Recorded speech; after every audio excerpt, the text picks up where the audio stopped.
সুলাইমান আলাইহিস সালাম শক্তিশালী একজন নবী ছিল। উনি মালাকুল মাউতকে বলেছিলেন, মালাকুল মাউত, আমার মৃত্যুর সামান্য কিছু আগে আমারে বইলো, আমার একটা কাজ আছে।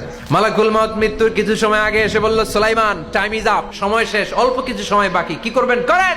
সাইয়েদনা সুলাইমান জিনদেরকে ডাকলো, ও জিনেরা, বিশাল একটা প্রজেক্ট আছে, প্রজেক্টে কাজ শুরু করো। আর কিছু জিনকে বললো, চারদিকে গ্লাস ফিটিং করা একটা রুম বানাও।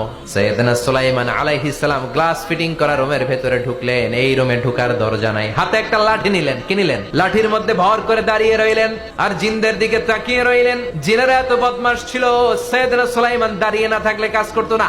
সুলাইমান আলাইহিস সালাম লাঠির মধ্যে ভর দিয়ে দাঁড়িয়ে রইলেন আর বললেন, কাজ করো। জিনেরাও কাজ শুরু করলো। ওদিকে মালাকুল মাউত এসে বলে, ও সুলাইমান, সময় তো শেষ। সুলাইমান বলে, সমস্যা নাই, রূহ কবজ করো।